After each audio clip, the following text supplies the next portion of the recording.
Siyempre ako, respect lang ako kay Kalinga Prab, no? Hala, kay Edu nagsalita na ako ang palaging content niya kaya makabawi man lang ako. Respeto po ako kay K-Rab kaya wala akong BTS video. Kapidongski TV. Kapidongski, shout out. Andan din po si Kapidongski. Ito nga si Kapidongski, padada yan eh. Nabudunsor, Kapidongski. Yan ay sama-sama nating tutukan mamaya mga kalingap. At kung nagustuhan nyo po ang ganitong klaseng reaction video, paki-like at subscribe naman po para lagi kayong updated sa susunod kong mga uploads.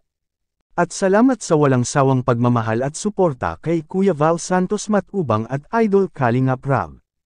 Paalala, panoorin at tapusin ang video na ito para malaman mo kung ano ang nilalaman nito bago mag-comment. Ngayon balik tayo sa topic. Kay Edu nagsalita na, ako ang palaging content niya kaya makabawi man lang ako. Respeto po ako kay K-Rab kaya wala akong BTS video.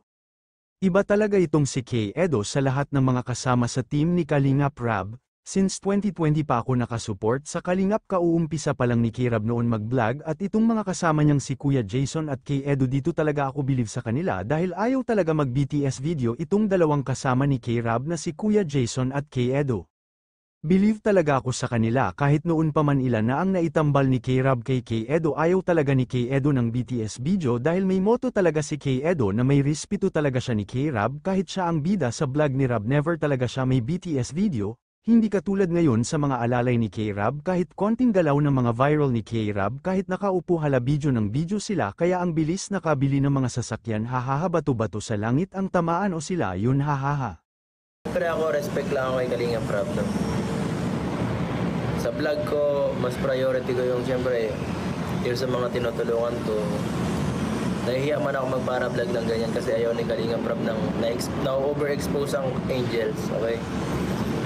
Loud and clear ayaw ni K-Rab na ma-overexposure ang angels kaya ayaw ni Kay Edo ng BTS video, pero hindi magets ng ibang mga kasama ni K-Rab hala BTS ng BTS sa mga angels. Samantala dito nga sinabi ni Kay Edo na makabawi man lang itong vlogger na ito dahil siya ang palaging content.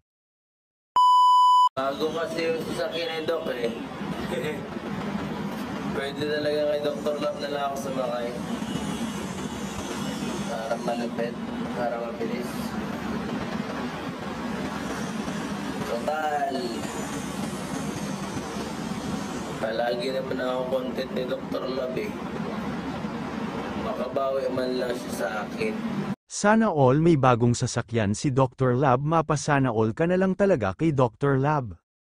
Iba talaga ang Kalingap hindi lang ang mga mahihirap ang natulungan pati na rin ang mga vloggers at mga reactors ganyan talaga si Kuya Val at K-Rab matulungin sa kapwa at sana hindi abusuhin ng mga natulungan ang Team Kalingap dahil marami nang nabago ang pamumuhay dahil sa Kalingap at sana hindi magsawang maghanap ng matutulungan ang Team Kalingap. Shoutout pala kay Mommy Lydia Nabide salamat po Mommy Lydia sa mga tulong na binigay mo sa amin. Kayo mga idol anong masasabi ninyo sa video na ito comment down below at ating pag-usapan. God bless mga idol.